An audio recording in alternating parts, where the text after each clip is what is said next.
সাম্প্রতিক আমাদের বাংলাদেশের আহলে হাদিস ভাইরা শুধু চ্যালেঞ্জের পরে চ্যালেঞ্জ করেই যাচ্ছে। আমাদের উলামা একরামের আইকন আইডল মুফতি আরিফ বিন হাবিব হাফিজাহুল্লাহ, ওনার একটা বক্তব্যকে কেন্দ্র করে ব্রাদার রাহুল, তার নাম এখন হয়েছে রুহুল আমিন, উনি চ্যালেঞ্জ করেছেন। মুফতি আরিফ বিন হাবিব সাহেব বলেছেন যে বুকে হাত বাঁধার হাদিস কেউ প্রমাণ করতে পারলে আমি আহলে হাদিস হয়ে যাব। তো ব্রাদার রাহুল সাহেব, রুহুল আমিন ভাই, উনি মুফতি আরিফ বিন হাবিবকে চ্যালেঞ্জ করেছেন যে আমি এটা প্রমাণ করব। তবে ওখানে একটা শব্দ উনি ব্যক্ত করেছেন, যে শব্দটা উনি এক ভিডিওর ভিতরে কয়েকবার বলেছেন, যে মুফতি আরিফ বিন হাবিবকে নাকি গরিবের আবু হানিফা বলে। আপনি এই কথাটা বলে রাহুল সাহেব কি বুঝাতে চেয়েছেন আমি জানি না, যে গরিবের আবু হানিফা, এখানে আপনি কাকে কটাক্ষ করেছেন? আপনি মুফতি আরিফ বিন হাবিবকে তো কটাক্ষ করেছেনই, আবু হানিফা রহমতুল্লাহ আলাইকেও আপনি কটাক্ষ করেছেন। আমরা তো কোনো সময় নাসিরউদ্দিন আলবানী রহমতুল্লাহ আলাইকে এরকমভাবে কটাক্ষ করি না যেরূপভাবে আপনারা কটাক্ষ করেন। অথচ আবু হানিফা রহমতুল্লাহ আলাইকে তার সমযুগের সমস্ত আলেমগণ এবং তার পরবর্তীতে যত বড় বড় ফুকাহায়ে কেরাম, আইম্মায়ে মুজতাহিদিন এসেছেন, সবাই তাকে ইমামে আজম হিসেবে স্বীকৃতি দিয়েছেন। কিন্তু আপনারা 1250 বছর পরে এসে বুঝলেন নাসিরউদ্দিন আলবানী রহমতুল্লাহ আলাইও ইমামে আজম আবু হানিফা রহমতুল্লাহ আলাইহের নামের শেষে আপনারা রহমতুল্লাহ আলাই শব্দটাও ব্যবহার করেন না। আপনারা যে এই বেয়াদবিটা করেন, নাসিরউদ্দিন আলবানী রহমতুল্লাহ আলাইহ নিজেও এই বেয়াদবিটা কখনো করেননি। অথচ আমরা জানি নাসিরউদ্দিন আলবানী রহমতুল্লাহ আলাই উনি একজন বড় হাদিস বিশারদ ছিলেন। কিন্তু আপনারা হাদিস বিশারদ তো দূরের কথা, আপনি মুসলমানই হয়েছেন সেদিন।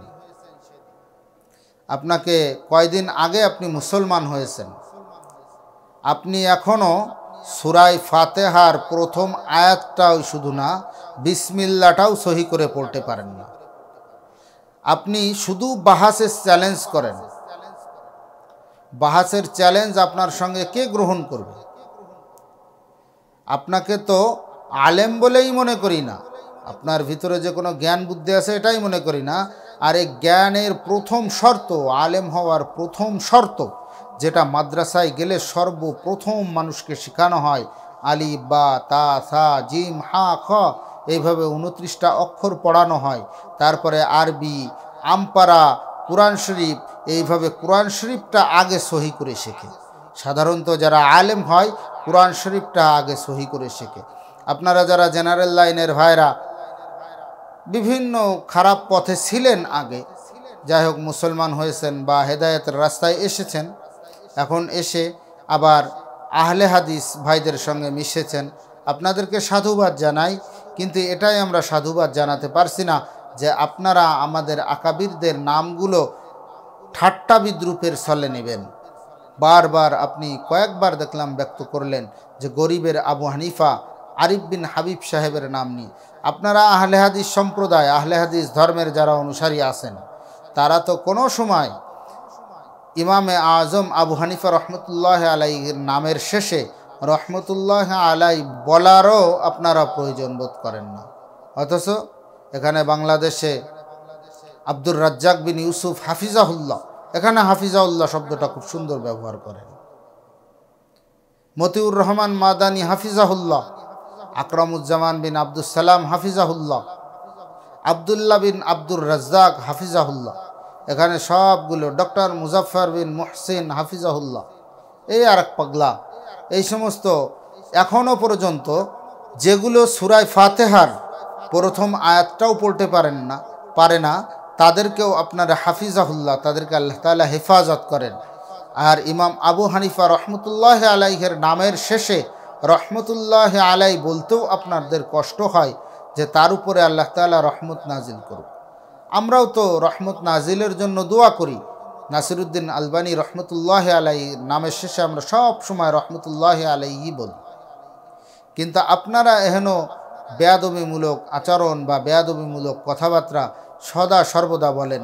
এর জন্য আপনাদের আহলে হাদিস ভাইদেরকে অনুরোধ করব যে যারা আমাদের আকাবির ছিল তাদের সেই সমস্ত আকাবিরদের নাম নেওয়ার ক্ষেত্রে আপনারা একটু সংযত হবেন। আল্লাহ তাআলা আপনাদেরকে হেদায়েত দান করেন এবং আপনাদেরকে আমাদের আকাবিরদের নাম নেওয়ার ক্ষেত্রে সচেতন হওয়ার তৌফিক দান করেন। অসহায় মানুষকে সহযোগিতার জন্য চাঁদা গ্রহণ করা বা চাঁদাবাজি করা, আসলে তো এখন আর চাঁদা গ্রহণ নাই, চাঁদাবাজিই বলতে হয়। চাঁদাবাজি করা এটা জায়েজ আছে কিনা? সর্বপ্রথম আমাকে আপনাকে এই প্রশ্নের আলোকে একটা জিনিস বুঝতে হবে। আমি মাল মানুষের কাছ থেকে যে জন্য নিব, যা বলে নিব, সেই জন্যই আমাকে ব্যয় করতে হবে। যেমন আমি যদি মসজিদের জন্য নিই, মসজিদের জন্য ব্যয় করতে হবে। নির্ধারিত কোনো মসজিদের জন্য নিলে নির্ধারিত মসজিদের জন্যই ব্যয় করতে হবে। কোনো মাদ্রাসার জন্য নিলে সেই মাদ্রাসার জন্যই ব্যয় করতে হবে।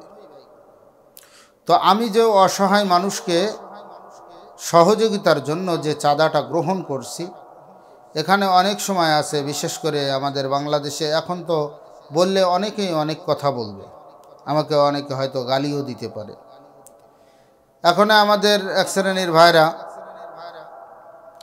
চাঁদাবাজি করতেছেন এইভাবে যে আমরা এই টাকা পয়সা নিয়ে মানুষকে সহযোগিতা করব,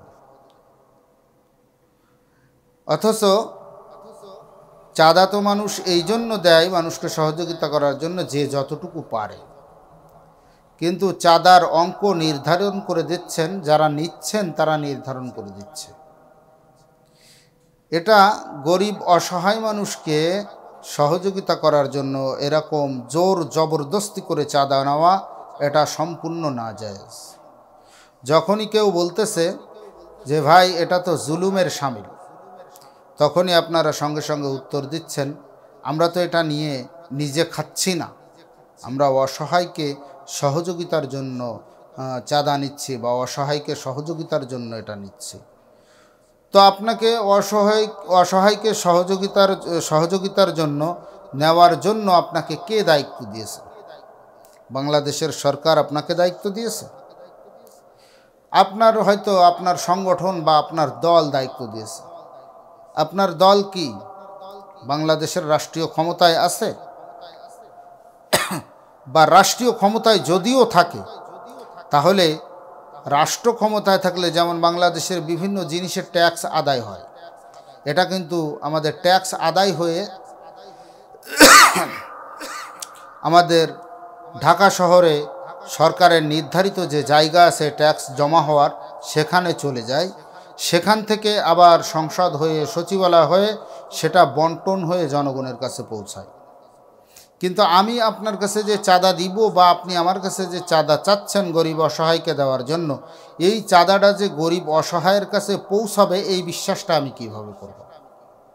এর জন্য যারা যেভাবেই চাঁদা নিচ্ছেন না কেন, যদি চাঁদার অঙ্ক আপনার পক্ষ থেকে নির্ধারিত করে দেন বা কোনো হুমকি ধমকি বা ডাইরেক্ট ইনডাইরেক্ট পরোক্ষ প্রত্যক্ষ কোনো প্রকার হুমকির কারণে, কোনো প্রকার ভয়ের কারণে যদি কেউ আপনাকে চাঁদা দেয়, এখন যদিও সে মুখে বলতেছে যে আমি দান করছি বা আমি খুশি হয়ে দিছি, খোদার কসম করে বলতেছি তার অন্তরের ভিতরে যদি থাকে ভয় থাকে যে আমি যদি এখন বলি যে আমি আসলে ভয় দিচ্ছি, তাহলে আমার উপরে আবার অত্যাচার হবে বা আমার উপরে উৎপীড়ন হবে, খোদার কসম করে বলতেছি এরকম চাঁদা গ্রহণ করা নাজায়েজ।